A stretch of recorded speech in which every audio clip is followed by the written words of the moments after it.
Hello, everyone. I'm Kamraun. And I'm Billy. Welcome to the HorseFrog podcast, home of your two favorite professional digressors. Today, we will be discussing Book 4, Chapter 13 of Gardens of the Moon, a novel in the Malazan Book of the Fallen. This is part 2 of our coverage of this chapter. Now, this podcast series is intended to be a companion to reading or listening to the books set in the Malazan universe. This is not a book review, and it's not intended to be a replacement to reading the books. Note that we both think this series is the best story ever written, and we are approaching this from a purely fanboy point of view, and that we will not be providing literary critique. We will be covering the events of the books in a linear fashion. There will be spoilers for those that have not read the books. We will try not to spoil anything prior to us covering that portion of the respective book. Now, a quick warning, today's episode might contain minor descriptions of past graphic violence, and it's not recommended for children unless you're able to follow that line of thought. All right, they would have had to have known what happened in the past, potentially, to... Yeah, right. Yeah. Would have had. Yeah. Just wanted to say just a couple of additions. Hey, we hit kind of a little milestone. For me, it seems to be a pretty big deal. I think we hit 1,500. Was it, Kamraun? You're right. Yeah, we did hit 1,500 total downloads. Yes. Total downloads. And for me, that's a pretty big deal. I played the band for a while that never had that kind of coverage. And we'd like to beg you to keep listening to us. I have a note here about going into an L. Ron Hoover First Church of Appliantology style, begging you to watch, to listen to us more. But hey, there you go. And thanks for everybody that's been listening. Yeah, dude, thanks. It means a lot. We've had a lot of growth lately, and we really appreciate everybody taking the time to be with us, and we hope you're enjoying it. We do appreciate any engagement. If you want to send us any comments, you can send an email to contact@horsefrogproductions.com. All right, Chapter 13 continued. Ralik walked down the center of a street in Darujistan. A light rain had returned, coating everything in sight. Torches on either side of the street cast blue lights on the wet cobblestones. Behind the resident houses lining the road on the right rose the domes of the high Thalanti temple on the hill. The temple was over 2,000 years old, among the oldest in Darujistan. The Thalanti monks were among those that had come based on the rumor of an individual buried in the hills. Ralik's knowledge of the rumor indicated one of the elder peoples, an individual of great wealth and power, was buried in the hills. And I find it interesting how his knowledge on the matter is limited. We should count ourselves lucky that the foremost expert on the matter, Uncle Mammoth, has walked us through the true nature of what lies buried in the hills. I know. I am extremely thankful for that. Thank you, Uncle Mammoth. Yeah, but it is cool just to see the different levels of knowledge. There's a couple instances in this chapter, and among other chapters as well that we've covered, where the knowledge of the character is limited in the scope of what they've experienced or what they know, right? Yes. And you know what? And thank you for pointing that out. You know, sometimes I never think about it from that point of view, and that's a interesting way of looking at that, and I like that. Yeah, like Sari's little section today that we're going to go over is a really good example of that as well. Yeah. We'll talk about it when we get there. Yeah. Okay, copy that. The rumor had many consequences. If the thousands of shafts hadn't been sunk into the hills, the gas chambers below Darujistan would never have been found. Many of the shafts had collapsed or been forgotten, but others had remained, now connected by tunnels. It's like the Paris catacombs or the New York City subway system down there. Do you get that feel to it? Absolutely. For me, it's the sewers of Austria post-World War II. There's a great Orson Welles flick I love called The Third Man, which is catacombs, schmatacombs. I love all. It's 6 of one, half a dozen of another. I love all. Mm-hmm. It's always the same kind of thing. Or there's the catacombs. I always think of it. Did you ever see Mimic? Yes. That's what. Is that what you're thinking of? That's a little bit more. Mimic or Relic? Oh, which one? Both of them, actually. Both? I think both of them. Yes. Yeah. Subway okay, so Mimic was Subway. Relic was in the New York City Metropolitan Museum, right? Yes.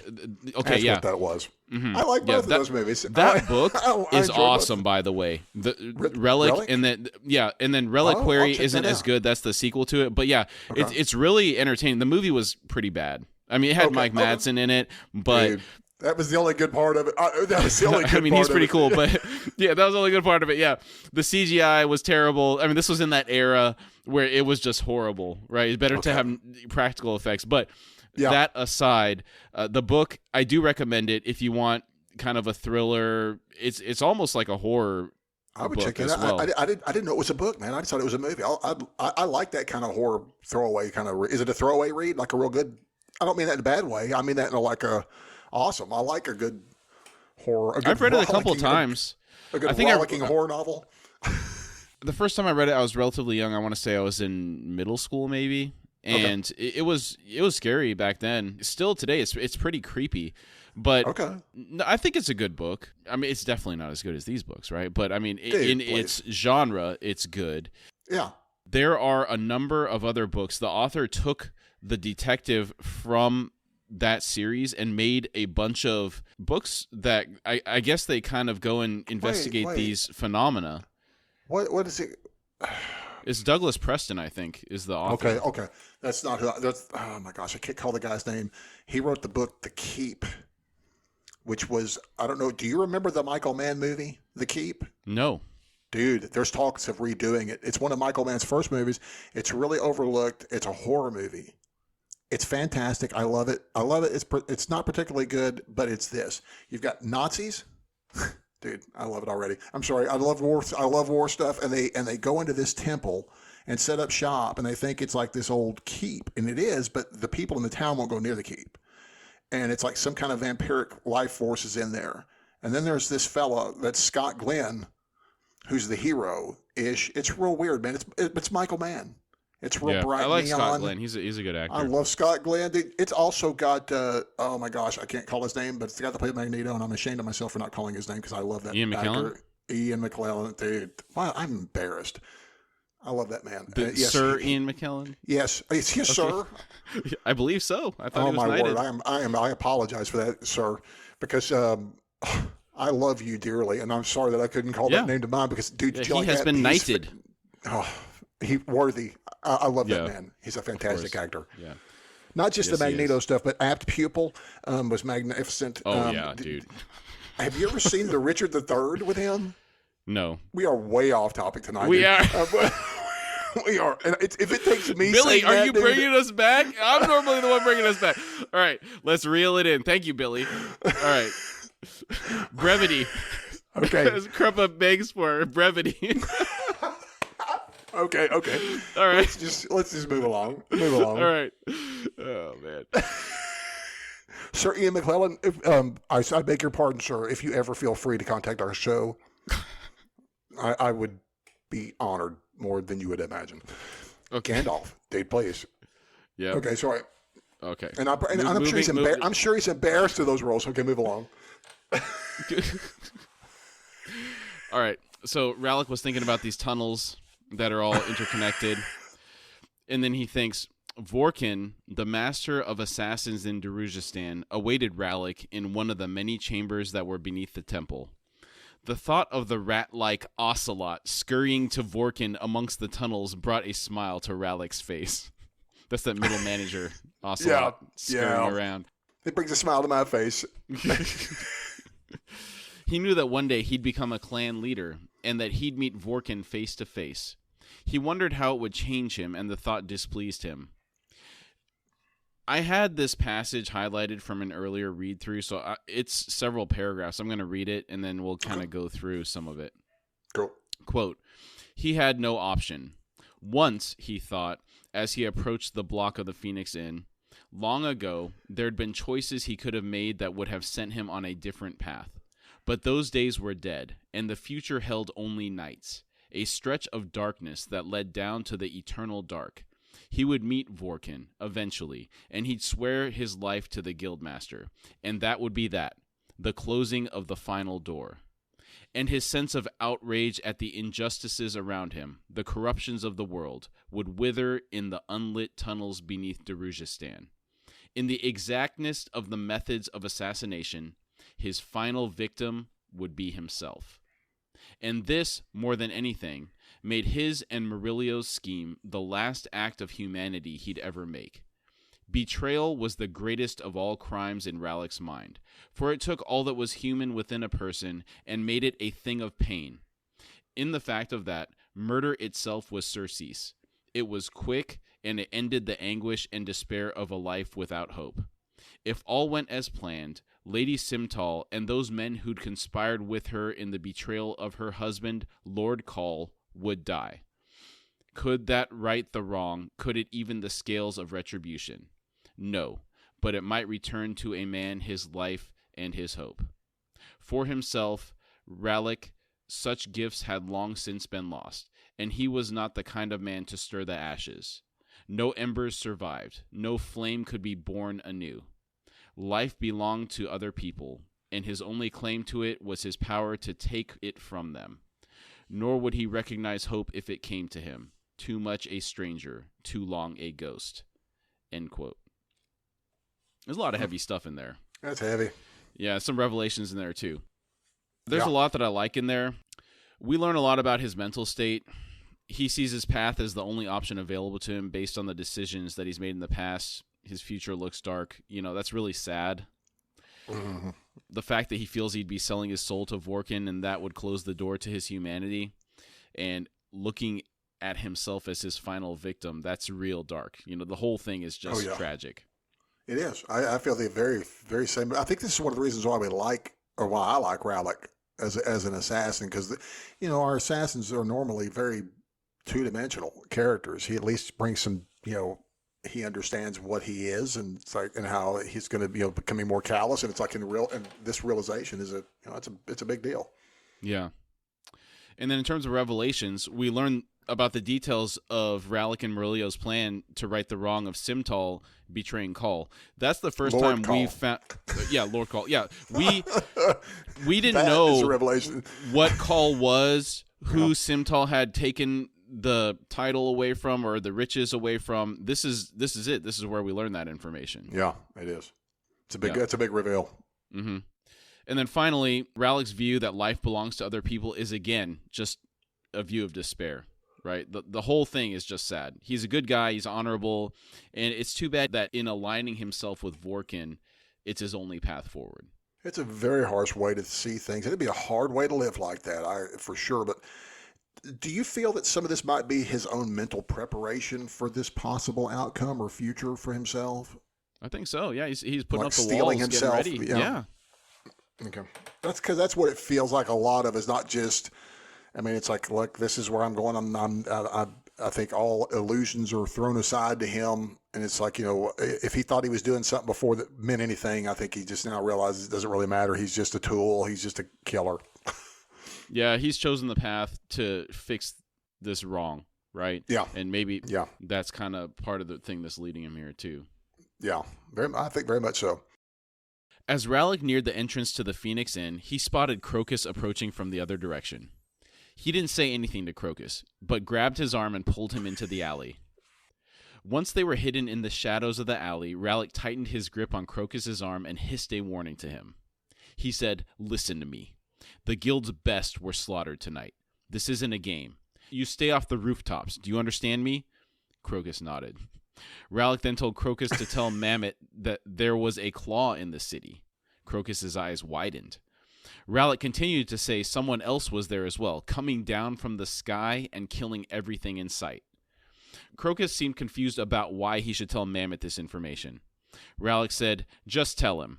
And now listen carefully, Crocus. What I'm about to say is from me to you, 1-to-1. Understand?" Crocus nodded. His face was pale. Dude, imagine being in his shoes, man. He's got this tight grip on his arm. It'd be terrifying. Oh, he's putting the fear on him, too. He's deliberately putting the fear on him. Ralik said, "You stay on this path and you'll end up dead. I don't give a damn how exciting it all seems. What's excitement to you is desperation to others. Stop feeding off the city's lifeblood, lad. There's no hero's role in sucking others dry. Am I understood?" Crocus whispered, "Yes." Ralik let go of his arm and told him to leave, then shoved him up the street. And I love him, man. That is one of those talks that you got to get from like an uncle, Yeah. somebody that isn't necessarily your parent, right? That they come in with concern, they give you some tough love. Maybe it's a coach, maybe it's, somebody that cares about your future. Yeah. And they're a little bit scary to you. They're in a position of authority, and they give you that tough talk, Oh, yeah. Oh, dude. And it is, especially from this guy, it's like, oh, my gosh, dude, is he going to kill me? Is he going to kill me right now? I'm not sure if this guy's not going to kill me. Yeah, but I mean, what a good guy he is, right? Dude, that's the thing. Yeah. For him to think so negatively about himself, I'm always blown away. He's actually quite altruistic. Yes. And, but Crocus also, the thing with him earlier in one of the earlier chapters, remember he himself says, like you said, from an uncle, it's more than that. It's one of his best friends. He mentions that, that's true. Yeah. that these guys were his best friends. Mm-hmm. All Cole, Murillo, Rallick, and Kruppa, I can't remember. I think that was it pretty much. But those guys were listed as his because these are my best friends. Right. So to get that from a guy that's even closer, it's like you to me, dude. You're like my best friend, dude. So when you give me a tough talk, Billy, you got to set me straight sometimes, Please, you're too old for that. I've set my ways. It's done. It's done. You've got children, please.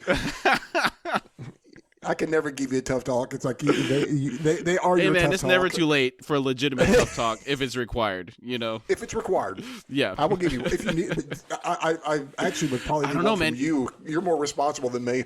I got to say, when you gave me a little talk about being heavy-handed with the scissors, that that hit me a little bit. I mean, I apologize. Dude. No, I'm messing with you, dude. I know. All right. Dude. Okay. All right. So after he shoves Crocus, and Crocus just kind of in a shocked state walks out of there, Murillo stepped out of he skulked off. Murillo stepped out of the shadows and said, "I'm not sure if it'll work, friend, but it was a good try." He then went on to tell Rallick that Baruch wanted them to take Crocus out of the city. Rallick told Murillo to go without him and to tell Baruch he couldn't be found. Everything, including their plan, was at a critical juncture. Murillo asked what had happened. Rallick asked if Murillo had heard the message he had given to Crocus to pass on to Mamet. Murillo said he had arrived late to the conversation. Rallick told him they should go inside. It had been a night to make Hood smile. Wow. They entered the inn as the sky began to lighten with dawn's light. Animander Rake stood on a rooftop in front of a large patch of ash and bone. The pile crackled faintly and occasionally sent out a hissing spark. He slammed his sword into its sheath. R.I.P. Pearl. Right? This is kind of what I was alluding to last episode, and as we get through this episode, we're going to learn a little bit more about what's going on here. But when you find out what's going on here, it's tough to stomach, especially for some of the people. Then they're, honestly, I can't say anybody deserves what happens. Yeah. Legitimately. Because that's like one of the worst things you could possibly wish on somebody. We'll get to it in a minute. Yeah. Yeah. But I don't want to get too far ahead. But one thing I'm a little bit unclear about here, and this is again, we'll come to another point later. This pile of ash that's there, right? Mm-hmm. There's a mention later on that when a demon takes enough damage, a lot of times it just breaks their bonds and they go back to where they come from. And the fact that there's this pile of corrosive ash eating through the roof right here confuses me, because I'm not exactly sure if that's just because of how Pearl was killed. Like, does the sword cause people to, or whatever creature that is hit by this sword to turn into this? So that's one lingering question, because I don't remember ever reading the effects anywhere else. Yeah, but we don't see a lot of folks killed by this blade necessarily, do we? I know that there's a lot been killed over the millennia, right? But in this series, I don't think that he's killing people. It's like, dude, okay. I always reference his counterpart to me is always Elric, who wields the blade, who turns him berserker. Who sometimes the blade it's a demon in and of itself, and so it takes control of his hand. Sometimes it kills friends, and it drains and eats their soul. It eats their soul. But I don't think there's like anything else other than that. That's bad enough. It is, yeah. But it's like, I don't know if, but if your soul's gone, it's like, well, it's just gone. I mean, it's just eaten. I mean, I don't know if I figured it would just be like any other sword killing somebody, and then right. You're just gone. I don't want to jump too far ahead. Yeah. Mm-hmm. Yeah, well, so I'll leave it at that. But that's bad enough. But this seems way worse. Absolutely. It's like magnitudes worse. So scales of magnitude worse. Sorry. Orders of magnitude. Orders of magnitude. There we go. Thank you. That's what I was looking for. Speaking to the cloaked figure beside him, Rake said, "I sent 12 of you, and I see but 8. What happened, Surat?" Surat looked exhausted. She said, "We've been working hard, Lord." Rake simply said, "Details." Surat began the tally. Jekyll has a broken neck and 3 cracked ribs. Now, wait a second. Wait. Is this guy still alive? Or is he dead? He's alive.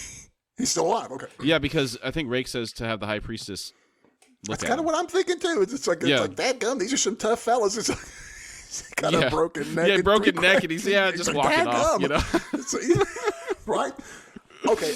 I've got a quick aside. Let's get down to where we break, and I'll tell you the aside about toughness. Okay. Yeah, so Jekyll has a broken neck and 3 cracked ribs. Baruld's face is a mess. He has a broken nose, broken cheekbone, broken jaw. Rake interrupted her. He asked, "Who were they fighting? Has the guildmaster come out of hiding?" Surat said no. The 2 had fallen to a single man, and he wasn't of the city's guild. Ouch. There was a flash in Rake's eyes. He asked, "Claw?" Surat said, "Possibly. He was accompanied by a high mage, the one who gave us this Corvala to play with." Kalam, dude. What a beast. Even Rake is surprised at what he's done here. I know it. I love it. I so absolutely love it. Yeah. Dude, what a monster. I agree. What a monster. Kalam is awesome. Now, I'm going to go back to this aside. Now, this is, and talking about the dude with the broken neck and 3 cracked ribs. I have an associate I work with. Mm-hmm. Okay, we did get a day of ice here. It was not particularly cold, but we got ice and people live in apartments, and we got stairs here, and that's the bad combination. She's a woman older than me. She fell down the stairs, and her arm was hurting her for like 48 hours. This is how tough this gal is. Oh, my gosh. Yeah. Okay, are you ready? Are you ready for this damage? Tell me how bad it was. Broken arm. Oh. Crushed elbow. Uh-huh. She's like, "I'm taking aspirin." I know it for like 2 days before she finally goes to the doctor. It's like, well, there's something wrong. My elbow's huge. I'm like, dude. It's like, I'd have been there like 10 minutes after. It's like, I would have needed the ambulance to cart me off, not get up and go back to my apartment and call into work, see if my arm hurts. I know it. Yeah. Dude. So this broken neck thing and the guy surviving reminds me of a story another coworker I had told me. His dad, when he was young, he had some Camaro. This is like the 60s, so it's some type of muscle car, right? And he was out driving with one of his friends one day, and they got in a car accident.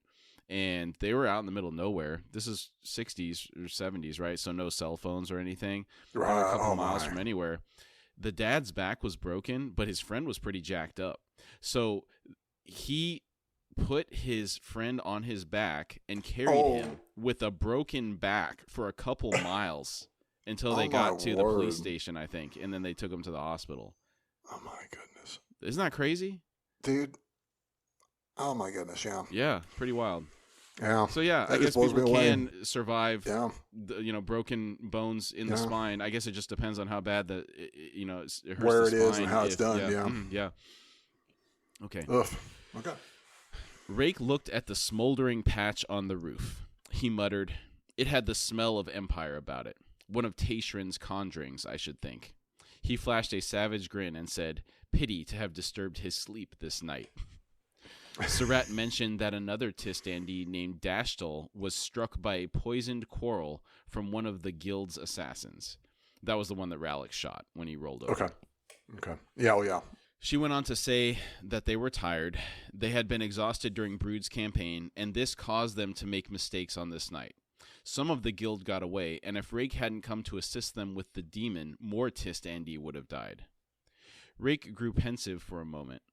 He looked at the sky and put his hands on his hips. He sighed and said, "Ah, Surratt, don't think me insensitive. But the guild master must be flushed. This guild must be shut down." He went on to ask if contact had been established between the Claw and the guild.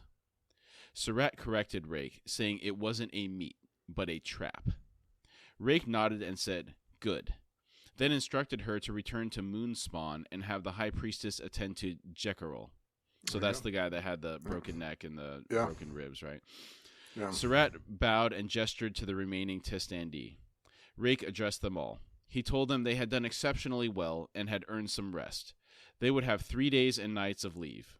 Surratt bowed again and said they would mourn the loss of Dashtel, who had succumbed to the poison. The poison had been the product of an alchemist, one of some ability. The poison contained Peralt. There are multiple types of this Peralt venom. Some comes from a spider and others come from a snake. Yeah. It's unclear as to which was the basis for the poison that Rallick had on one of his quarrels. Now, dying to any of this venom is supposed to be quite agonizing. Are they both supposed to be agonizing? I knew one was supposed to be considered so disgustingly vile to even the Claw themselves. They deemed it insidious amongst themselves to even use it. It was so bad, and they used the other style. I think they're both agonizing, but one is just inhumane, right? Yeah, one's inhumane, the other's quick. Yeah. It's quick and brutal. It's nasty, but okay. Rake said, "I see." Surratt asked whether Rake would return to Moonspawn with them, and he said he would not. Surratt bowed a third time, then as one, the remaining 8 assassins raised their hands and vanished. Rake again looked down at the sizzling patch left by Pearl. It ate through the roof and fell into the darkness below, followed by a faint crash. It's like xenomorph blood eating through the deck. It's exactly what I'm thinking of, yeah. Terrible. I can see him sticking his pen up in that stuff going, oh, what is this stuff? Rake again looked to the sky and sighed. I really love how surprised he was at the damage caused by Kalam. I mean, to surprise someone like him, that's truly an amazing feat, given his life experience. Yeah, to register on that guy's radar at all is an impressive feat, man. Yes.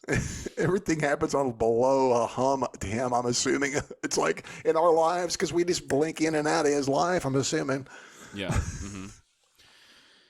Whiskey Jack sat in the decrepit room the Bridgeburners were using as home base in Darujistan. He was accompanied by Fiddler, Hedge, and Mallet. They had finished mining the intersections within Darujistan, the final location being outside Majesty Hall. We get a little bit of insight into the Malazan sapper here. Quote, "Until the alliance with the Moranth, the Malazan saboteur had been nothing more than a glorified sapper, a digger of tunnels and breaker of city gates. Moranth alchemy had introduced to the Empire a variety of chemical and powder explosives, most of which detonated when exposed to air. Applying a slow-working acid wormholed the unfired clay shells. Sabotage had become an art. The precise equation of clay thickness and acid strength was tricky, and few survived to learn from their mistakes." End quote. And it kind of tells you why so many of the sappers are so unhinged. To carry munitions with this level of volatility on your person has to have an effect on you after a while. Oh, it does. Have you? There's movies that come to mind. A couple in particular. One is Sorcerer. I think that is. Oh my goodness, Roy Scheider. I think Roy Scheider's in Sorcerer. He's truck drivers.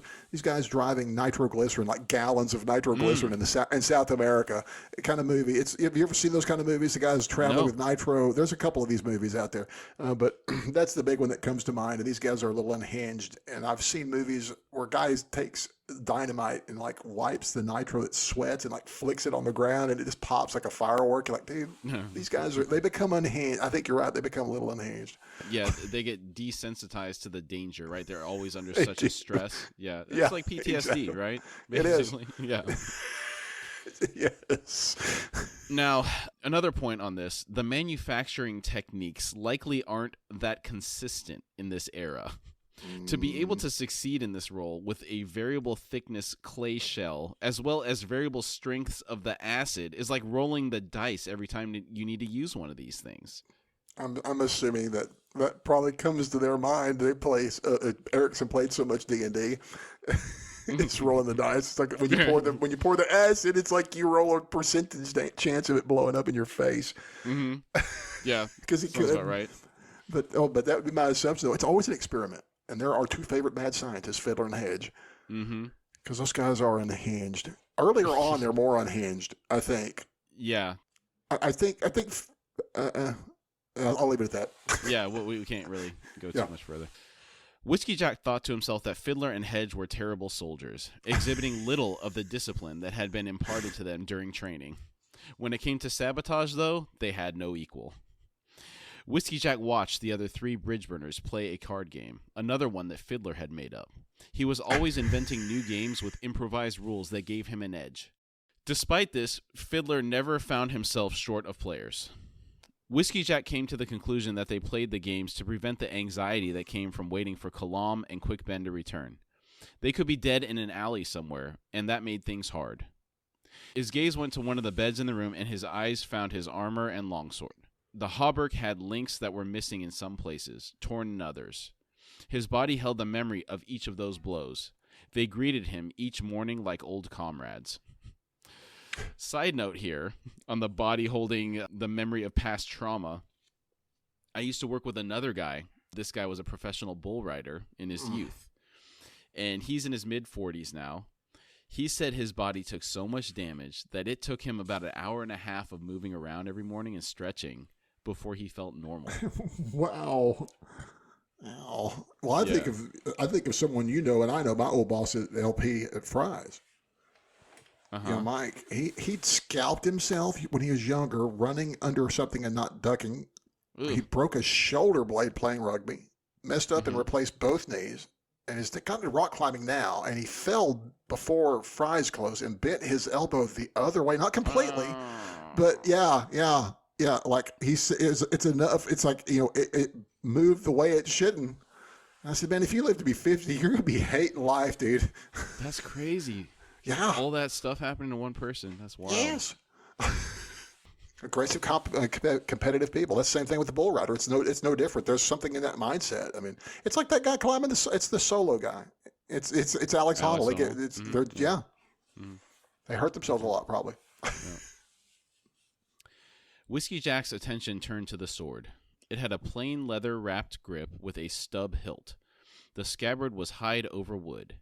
He had found it after his first battle amid the dead. He had been fresh to military life, and a world's promise stretched out before him on the banners of empire. The sword had come to him shiny and without a nick in the blade's edge. He had taken it as a personal standard. His gaze lost focus, and he found himself traveling down the well-worn paths of his memory, lost and blinded by an unidentifiable sorrow. Suddenly, Trots burst into the room, rousing Whiskey Jack from his thoughts and meeting his gaze. The other three in the room barely moved, only a subtle shifting of their chairs gave away their anxiety. Whiskey Jack stood up and grabbed his sword, then went to the door and closed it until only a crack remained. When he looked through the crack, he could see two figures crouched across the street. The larger figure was leaning heavily on the other. Whiskey Jack called out to Mallet. Mallet frowned and carefully set his cards down. Mallet asked which was injured. Whiskey Jack told him it was Kalam. Kalam and Quick Ben reached the door, and Whiskey Jack swung it open for them. Kalam was pale, his shirt soaked with blood. Whiskey Jack motioned to Trots, who pulled the curtain on the window aside to survey the street. Mallet had Kalam lay on one of the beds in the room and waved Quick Ben off, then cut Kalam's shirt off. Quick Ben shook his head at Whiskey Jack, then went and took Mallet's place in the card game. He asked what game they were playing. Neither Fiddler nor Hedge responded. Whiskey Jack said he had no idea. They just sat and stared at each other. Quick Ben grinned and said, a waiting game, right, Fid? Then leaned back and stretched out his legs. Because he's not unfamiliar to those types of games. Right. Mallet had assessed the wound and said it was a clean cut, but Kalam would be down for a while due to the loss of blood. Whiskey Jack crouched down and studied Kalam's gaze. He asked him what happened. Quick Ben said, had a bit of a mage duel out there. Kalam nodded. Whiskey Jack turned to glare at Quick Ben and said, and? Quick Ben wilted under Whiskey Jack's gaze. He said, "It went sour. I had to release an Empire demon to get us out alive." Everyone in the room went still. Trotz made a tribal warding gesture, tracing the tattoo lines on his face. Whiskey Jack softly asked, "It's loose in the city?" Quick Ben said, "No, it's dead." Whiskey Jack threw up his hands and yelled, "Who did you run into?" Quick Ben quietly said, "Not sure exactly. Whatever it was, it took care of the demon in less than a minute. I heard the death cry when we were only a block away. Assassin mages, Sergeant, coming down out of the sky, seemed intent on wiping out the city's guild." Let's review how impressive this feat was for a moment. Let's. It was noted that the Corvola demon had the capability of leveling the city if it so chose. Right. So far, we've only seen Rake's sorceress capabilities at the Battle of Pale. He was able to dispatch this demon in martial combat in less than a minute. That's really impressive. He's not only an archmage. Which one did I decide I was going to be? I think it's archmage. It's archmage. He's not only an archmage. I don't even remember what I said I was going to call. I don't know. It's a while. We slept. He's not only an arch/archmage, but an accomplished swordsman as well. Well, think about this too. Flashback to the beginning of, and we'll bring this up later, but at the beginning of this chapter last week, I'm assuming it was Rake's boot on the back of that demon's head, the other demon. No, I think that was Surratt. Was that Surratt? Because it mentioned the blade, the big scabbard on the back. No, that was above. That was another one. Okay, so the boot that came down on the back of the demon's head, I think that's the one that landed on the middle of the roof. So that's not Surratt, actually, because it's the one that got the broken neck and the broken ribs, probably, right? Because that's the first one Kalam rushed. Okay. No. Wait, I don't know. The first one, Kalam jumped over the edge of the roof. Yeah. And then he was hanging there. And that's the one that he broke the jaw. Because he grabbed him by the throat and then brought his knee up into his face. That's right. So that's the one that probably had the jaw, the cheekbone, the nose broken, right? Yeah. And then when Kalam got up on the roof, the other one, it came up to him. I don't know. I can't remember exactly what happened. It's like because Quick Ben, those were the couple of weren't they flitting around in and out of visual line of sight with him? That was probably Surratt, actually. Now that I think about it, it probably would be Surratt. But maybe just a question. I mean, is Rake the most formidable player in the game? I mean, on an individual level. I mean, I know that there are other elders around there that are extremely powerful. They may be as powerful as he is, but they just seem so uninterested at best. Okay, when you say in the game, you're referring to the just the whole. Well, I mean, just in the overall. I guess this is too much of a more for us, I guess. But in this book, we have an elder god we know of, Krull. Yeah, but he's not. He's not powerful. Any condition to be. Because he lost all his worshippers, right? I don't know. Does that ever happen? Yeah, Does he it was matter? forgotten until the blood was spilled on consecrated ground. That's right. And that's kind of what woke him back up a little bit, right? I guess it is. I forget. That's exactly what it was. Whiskey Jack returned to his chair and dropped into it. He said, "From the sky, Tist Andy." Quickpen muttered agreement. He noted that the sorcery had their flavor. It was old, dark, and icy cold. Kurald Galain. Quick reminder, Kurald Galain is the Elder Warren of True Darkness. Kalam chimed in. He said that based on what they saw, the Tist Andi did a damn good job of taking out the guild. No contact had been established. Whiskey Jack said, "So the moon's active here." He paused, then pounded his fist on the arm of his chair. He said, "Worse, the moon's lord is a move ahead of us. He reckoned we'd try to contact the guild. So what does he do?" Kalam says, "Takes out the guild. How's that for arrogance?" Whiskey Jack grimaced and said, "Whatever arrogance that lord has, he's earned it. I'll give him that. I wonder how good this city's guildmaster is. Good enough to take on a Tist Andi? Unlikely." Quickben jumped in and said, "The other thing worked." And that's referring to him going into the realm of shadow. Oh, that's right. Whiskey Jack stared at him for a bit, then nodded. Kalam mentioned that they also ran into Sari, then winced as Mallet put his hand on his wound. Mallet began muttering under his breath. Whiskey Jack said, "Oh, I sent her after some fat man she thought was important. How come she ran into you two?" Quick Ben was surprised that she had told them the truth. He said he didn't know how she had found them, but she'd found the assassin they were looking for and gave his location to them. Mallet raised his hand, revealing a pink scar where Kalam's wound had been. Kalam grunted in thanks and sat up. Whiskey Jack mused that if they knew who ran the city, they could try to take them out themselves. Kalam said that if they started killing the council members, they might flush out the real rulers. It's interesting that they know council members aren't actually running things. I guess their experiences in the past have taught them there's always someone behind the curtain running things. Yes, the guy behind the guy, behind the guy, behind that guy. Right? Whiskey Jack frowned and said, "Not bad. Work on that.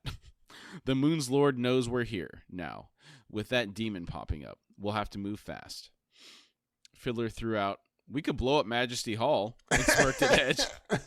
Of course he would suggest that. I know it. I love it. I love it. It's just the first thing out of it. We can blow it up. We can just blow up Majesty Hall.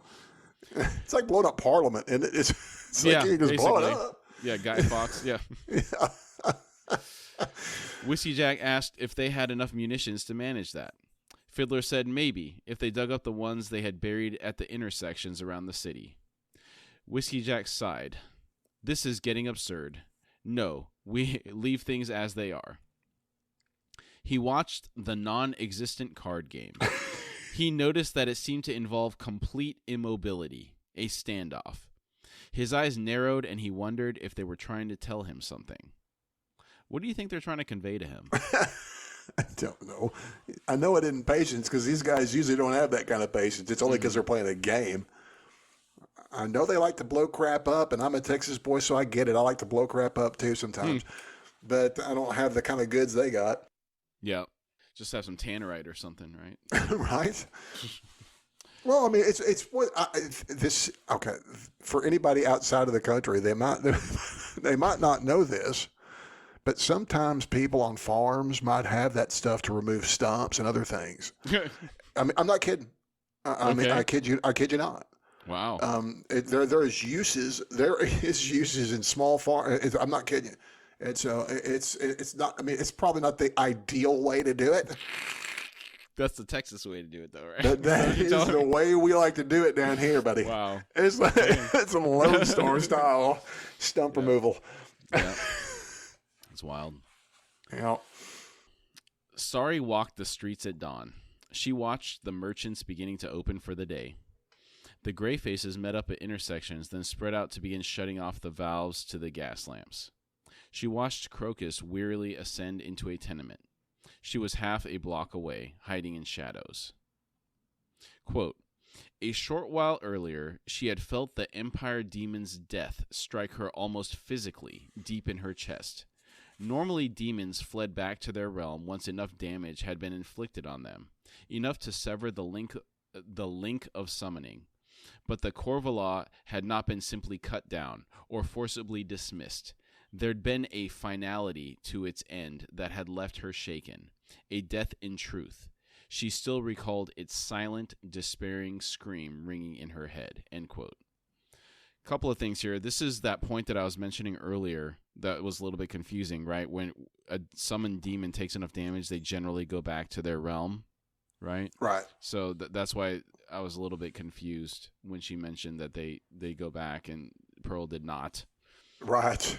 Well, I guess it's also. I guess what's also being said here is like I believe there to be. Well, we know this. There is an afterlife here, and so, and I'm assuming these ascendants are in touch or are able to sense this kind of stuff. It seems to be my understanding of things. Right. Instead of Hood coming up to get them. Yeah. Or them so maybe Hood's realm. Yeah. Yeah, something. So maybe just noticing that there was something there, then there's nothing. It's kind of like, huh? Yeah, it could stand out to someone like that. Yeah. And then that despairing scream. That's one of the reasons I feel so bad for Pearl. Oh, I know it. Yeah. It's horrific. And like I referred to that other series, like I said, at least, I mean, there is a awfulness to the Stormbringer from the Elric series devouring your soul, but it just eats it like a meal. So I don't think there's like this continuing something else. Mm-hmm. Sari thought that all the ambivalence surrounding the coin bearer was gone, driven away. She knew now that she would kill him, and it had to be soon. She was unclear on the extent to which Opan was using the boy. We are taken through this entire thought chain where she is guessing that Opan is trying to manipulate the Councilman Darl through Chalice to prevent Turban or from paving the way for the Empire to annex Darujistan. Not that any of this would stop the Empire from getting Darujistan, but it's quite the roundabout, convoluted theory there, you know? That's true, but this is wrong? what I was talking about earlier, right? Where from Right. her perspective, given the knowledge she has, this makes the most sense to her. That's true, but is she wrong? I think she's right, isn't she? They do live in this kind of world. She's assuming that Crocus is the avatar of Opan, Oh. and through Crocus, they're working on Chalice to manipulate her father to somehow guide the fate of Darujistan. That's a bit of a stretch. I leaps. agree. Yeah, but I guess but I'm like you. I can see where she could come around with that because they come from that kind of thinking. Mm-hmm. Yeah, that's that good old palace intrigue stuff that gets you going, man. Yeah, all the possibilities. Yeah, it'd drive you crazy. This is like the Kwisatz Haderach would. Hey, that's why you need your own Mentat assassin master on your side. Yes. I guess Kalam would do in a pinch, or Rallick. Mm-hmm. Sari had also watched Rallick grab Crocus and give him his warning. Then she had seen the conversation between Rallick and Murillo. She recognized them as protectors to Crocus. Hearing that their master had ordered them to get Crocus out of the city had made the situation even more intriguing. She knew that she'd have to make her move soon. She suspected that Kruppa and Murillo couldn't do much to get between her and Crocus. Kruppa was certainly more than he seemed, but violence didn't seem to be among his skills. She decided that she would kill Crocus outside the city as soon as she had uncovered the nature of their mission and the identity of their master. Whiskey Jack would have to wait longer for her to return. She smiled at the thought of the relief the squad would feel when she wasn't anywhere in sight. She'd deal with the threat presented by Quickben and Kalam in its own time. I wonder what she plans on doing there. Yeah. I'm assuming she's planning to take these old boys out as well. Yeah, I'm just curious how. That's. It's not going to be pretty. Mm-hmm. Yeah. Remember, but all we know is that she took a knife to somebody's loin somewhere. Oh, so, geez, yeah. Mm-hmm. So I think that's the kind of thing that she might enjoy doing. Oh, wow. Yeah, that's crazy. Yeah, yes. The migraine Baruch had felt from the unleashing of the presence within the city was finally receding. He sat in his reading chair with a chunk of ice wrapped in cloth held against his forehead. He was nearly certain that a demon had been conjured. Even more, when the presence vanished, he had experienced a mental wrench that had come close to knocking him unconscious. He joined the creature as it screamed its final death scream. His guards had come running to his door in alarm. Baruch felt a wrongness within himself. His soul felt battered. Quote, for a single brief second, he'd looked upon a world of absolute darkness, and from that darkness came sounds. The creak of wooden wheels, the clank of chains, the groans of 1,000 imprisoned souls. Then it was gone. End quote. We're starting to get the picture of what happened to Pearl. This is what Baruch recognized when seeing Rake's sword during the prior visit in his study. He sensed this, and that is why he volunteered the heads of Pale's remaining mages. He had a notion of what that sword was capable of. Yeah. Yeah, he did. Yeah, man, and I know that we touched around the edges of this a little bit before too, but yeah, that's when Rake told him he was too merciful, didn't it? Mm-hmm. He did, yeah. You're too merciful. Baruch heard a knock at the door, and Roald entered, then informed Baruch he had a visitor. Baruch was surprised and asked who it was. Roald said, Lord Animander Rake. He hesitated, then said, and another. Baruch frowned and told Roald to let them in. Rake entered, holding a dog-sized winged creature by the nape of its neck. The creature twisted and hissed, then turned pleading eyes to Baruch. What a scene this is. It's like holding a cat when you're trying to bathe it. Oh, man. That's a rough... Yeah, it is. But I love that this... and like I said, last episode when we're first introduced to this creature, this demon is contemplating how to kill Baruch, the one that summoned it, And then now it's like, Master, please. Please help me. Oh. Rake said, "This thing was following me here. Yours?" Baruch managed to nod. Rake said, "I thought as much," and released the demon. It flapped across the room and landed at Baruch's feet.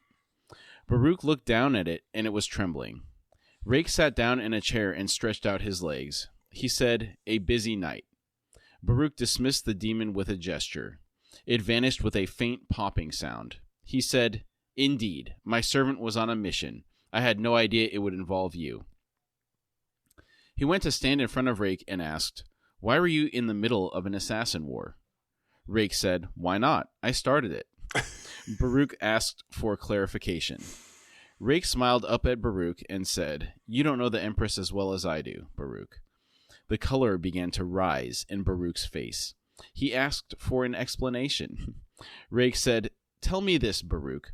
Who in this city is most likely to be aware of your secret council? And who might benefit the most from your removal? And most importantly, who in this city is capable of killing you?" Baruch took a moment to answer. He said, "You suspect the Empress might seek out Vorkin, a contract offer." Rake said, "On you and the rest of the High Mages. The Empress has sent a claw here, not so much to worry your city's defenses, but to establish contact with the Master Assassin. I wasn't entirely certain that I was right in this, but I meant to prevent contact." Baruch continued to look at the map and said, "So you sent your own assassins to wipe out her guild, to flush her out." He turned to face Rake and said, "And then what? Kill her, all on the basis of some suspicion of yours?" Rake calmly said, "This night, we prevented the claw from making that contact. Your demon's report will confirm this. Besides, you aren't suggesting that the death of Vorkin and the decimation of the city's assassins is a bad thing, are you?" Baruch began pacing and said, "I fear I am." He was struggling against a growing sense of outrage. He continued, "I may not know the Empress as well as you, Rake, but I do know this city far better than you ever will." He glared at Rake. He went on, "To you, Darujistan is just another battleground for your private war with the Empress. You don't give a damn about how this city survives, how it has managed to survive 3,000 years. Rake shrugged and said, "Enlighten me." I love how nonchalant he is. The things he has seen make this little diatribe seem like nothing, I'm sure. Oh, I know it. How many empires do you think this guy's seen rise and fall? I mean, go ahead. No, I was just going to say, yes, tell me of your 3,000-year kingdom in my 300,000 years of existence. Please, inform me. He slept longer than 3,000 years in his lifetime. It's like... hasn't he? I mean, I'm assuming that's sleeping. It's like yes. It's at least 3,000 years. A third of his life. Yeah. Right? Yeah. So it's a lot of time. That's who knows? Do you think he's an 8-hour sleeper? What do you think Enderman Rake is? I don't know if that guy sleeps at all. He's probably like a 6-hour, maybe 4 to 6. I think he's like a 4 to 6 hour sleeper. Does he sleep? Good question. I don't know if this guy sleeps. I don't know. Hard to say. I know. I don't know. There's not enough said. I'm not. We don't have any shots of him chilling, and when he's chilling, it's like usually her boots are in the fire, isn't it? Yeah. Mm-hmm. Yeah, real close to the fire. Yeah. Yeah. Baruch went on to tell Rake of the vital function the city council served for Darujistan. Rake asked what that had to do with Vorkin and the guild. Baruch grimaced and said, "Like any burdened wagon, the wheels require grease. Without the option of assassination, the noble families would have long since destroyed themselves, taking the city with them, through civil war. Secondly, the guild's efficiency provides a measure of control on vendettas, arguments, and so forth. It is the guaranteed option of bloodshed, and bloodshed is messy, usually too messy for the nobility's sensibilities." Rake said, "Curious. Nevertheless, don't you think that Vorkin would listen very carefully indeed to an offer from the Empress? After all, Lysine has the precedent of handing over the rule of a conquered city to an assassin. In fact, at least a third of her present high fists come from that profession. That's interesting. I didn't realize that many of the high fists had that background. I didn't know that either. I'd assumed from the majority of the ones that we meet that a lot of them are not qualified, and that were, I assumed, like rich kids getting cushy posts until they're not cushy posts. Now, there are some exceptions to this. We do know that there are some amazing fists out there and high fists that Those rise. come through the military ranks. Yes. Mm-hmm.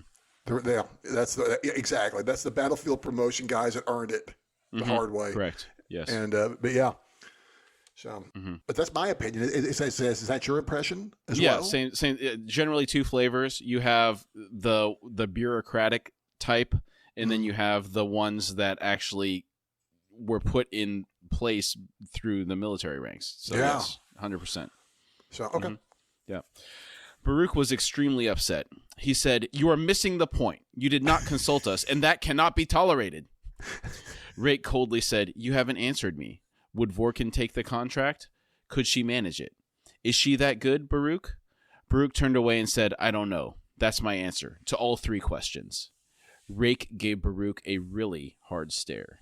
He said, "If you were indeed nothing more than an alchemist, I might believe you." Oh, goodness. Baruch gave him a wry smile and said, "Why would you think me anything but?"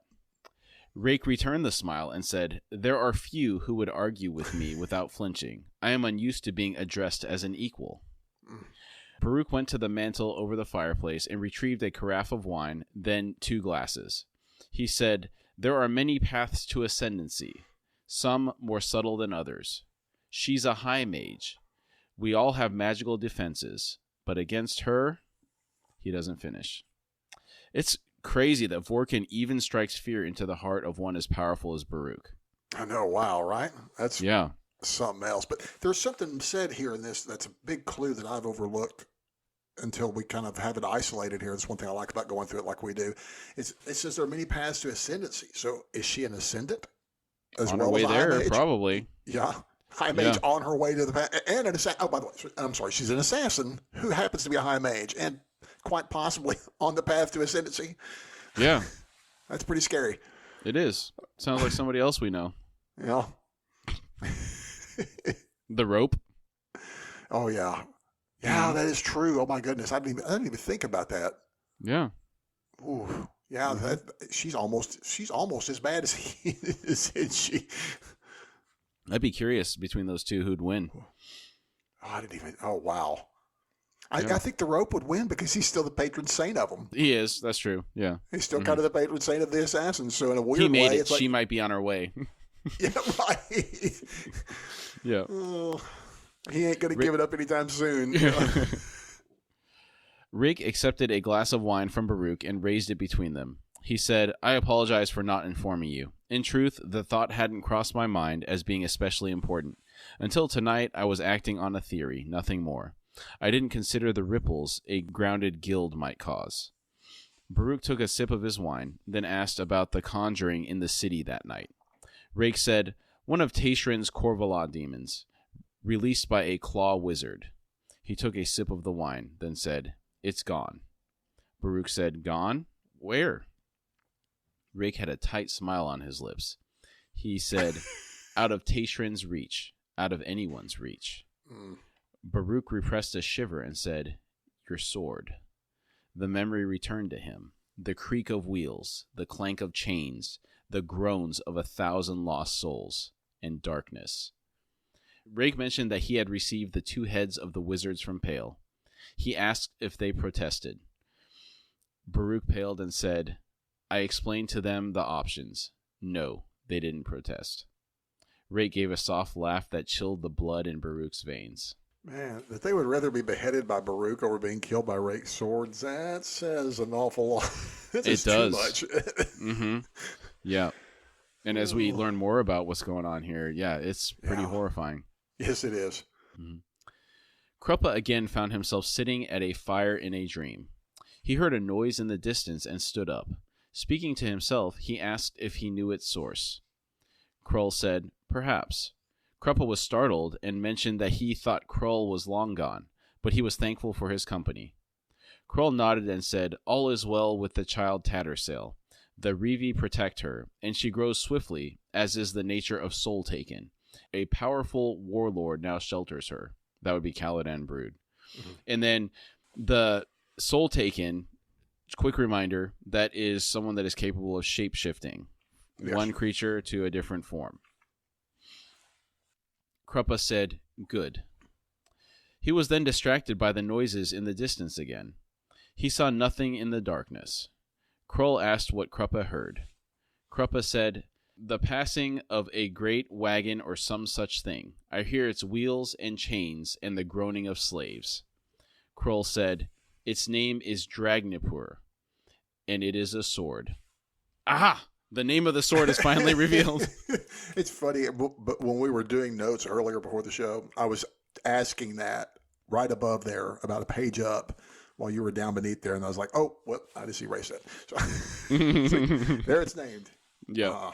I'm like you. I like that it's named now. Yes. Now I can equate it to Stormbringer, which Stormbringer is weak compared to Dragnipur. Is a lot nastier. Okay. Cool. I say that. I think it is. Because you were saying because it just eats. It's not necessarily enslaving. Yeah. It's a devourer of souls, but it's like there's a race of these demons that are blades, but they have other forms. They have another form other than their blade form. So it's real vague on that notion, but cool. This is different. Shape shifting. It's like a sword bow. Yeah. Another combo. Combo. It's a combo. Shape-shifting combo. Yep. Kruppa was confused. He asked, "How can a wagon and slaves be a sword?" Krull said, "Forged in darkness. It chains souls to the world that existed before the coming of light. Kruppa, its wielder is among you." The image of his deck of dragons arose in Kruppa's mind. The picture of half man, half dragon, the Knight of High House Darkness, also known as the Son of Darkness. The man held aloft a black sword trailing smoky chains. Kruppa asked if the knight was in Darujhistan. Krull said, "In Darujhistan, around Darujhistan, above Darujhistan. His presence is a lodestone to power, and great is the danger. He is in league with Master Baruch and the Torud Cabal. Darujhistan's secret rulers have found a two-edged ally. Dragnipur tasted a demon's soul this night, Kruppa, in your city. It is never thirsty for long, and it will feed on more blood before this is done." Kruppa asked if anyone could withstand the sword. Krull shrugged and said, "None could when it was first forged, but that was long ago. I cannot answer for the present. I have one other piece of information, Kruppa, a small piece, I'm afraid." Kruppa listened. "The journey Master Baruch is sending you on to the Gadrobi Hills. Elder magic brews anew, after so long. It is Talon, of the Imas, but what it touches is Omtos Falak, Jaghut elder magic. Kruppa, stay out of their way. Especially guard the coin-bearer. What is about to come is a danger as grave as the knight and his sword, and as ancient. Step carefully, Kruppa." Kruppa said, "Kruppa always steps carefully, Eldering One." And thus the chapter ends. Good chapter. Now, Omtos Falak, that's the Jaghut Warren. It's associated with ice. This is the first time the Warren of the Jaghut has been named. Okay. Talon, the Imas Warren, is associated with fire. Is Talon is it an offshoot of light? I don't know. I don't either. We'll have to see if there's a map that kind of traces that out. Not sure. Man, a good chapter though, Yeah, especially because it we get was. some answers about drag. We get that good fight, and then we get the revelation on Dragnipur. So I love it. There's a lot. This is a very this chapter had a lot of moving parts. Yes, it had a lot of moving parts. I loved in it, and some of my favorite imagery. Yes. For the second half, the standout moments.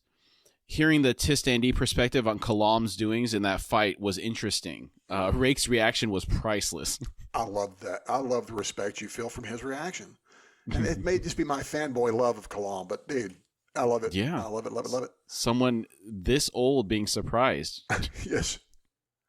It's like, yeah, that's just, it's got to be pleasant to be surprised. Even if it's inconvenient, I'm assuming for someone like him, it's like, it's got to always be kind of pleasant to be like, huh.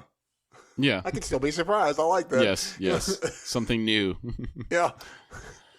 Whiskey Jack's reaction when he learned Quick Ben had to release the demon was also just as priceless as Rake's reaction, you know? Yeah. Yeah. I don't know who's worse in this group. I love these groups of friends. You got Quick Ben and Kalam. Those guys are some real rascals. And then you got Hedge and Finn. Those guys are some real rascals too, man. Mm-hmm. I mean, we got several couples in this book that are funny, like the Rope and Cotillion and Amanus, Shadow Throne. Yeah.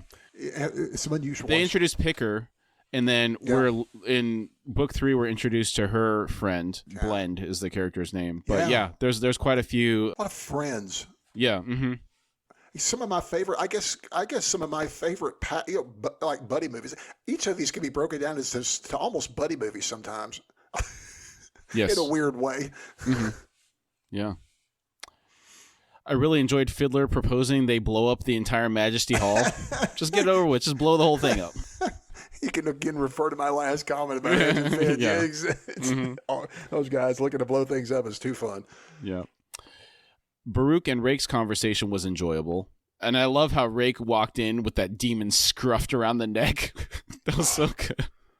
I just love that whole interaction, and especially with Baruch, you know, just saying basically this ain't how we do things here. It's like, and I love that it's like Rake's kind of like, you know, I know that's what you think, but you know, it's I think it's precious that you think this, but you know, I'm going to do what I'm going to do, you know, kind of deal. But yeah, thanks for your input. But the fact that he's got the nerve to stand up to him like that says an awful lot. So I love that. Baruch standing up to Rake. Yes, yes, I love it. Yeah. And I think Rake likes that too. I think he's. I'm sure he probably doesn't want sycophantic people just all over the place, you know. Yeah, it's kind of like, right on, dude. This guy's got. It's like, because it wasn't like disrespectful, no, right? He was really upset. He cares a lot about Darujistan, so it wasn't like he was. He thought he was being treated unfairly in the situation. Yes. And he spoke up. He was right to speak up. Mm-hmm. Right. And then I really loved all the info we learned about Dragnapur in this chapter. It's so mysterious up to this point, and I really appreciate how Erikson just dripped out the information little by little, letting us see just little components of it at a time until we finally understand what's going on. I know, but again, masterfully done, and I too enjoy every tidbit that we gleaned about Dragnapur. It's finally kind of almost all out in the open, almost. Mm-hmm. We know it's bad, folks. It's bad. Mm-hmm. Horrific. Yeah. Mm-hmm. Oh, goodness. Cool. All right. Do you have any final thoughts before you drop off? Just great episode, man. Yeah, definitely. It's a good chapter. The out of this chapter. Yeah, the acceleration continues. Yeah. Yeah. I can't remember what comes up next. It just Neither keeps can getting I. better, though. Well, I'm excited. Mm-hmm. All right. Well, good job tonight. Yeah. Can't wait to talk about it next week, folks. Yeah. Thanks for listening. See you next week. See ya. We thank you all for joining us today. Again, we'd really like to thank you for taking the time to be with us, and we've had a really great time talking about the topic today. If you would like to support our show, you can find us at HorseFrogProductions.com, where you can find our Patreon link. Depending on the platform you're listening from, it may also be in the episode description. And if you'd like to contact us through email, it's at contact@horsefrogproductions.com.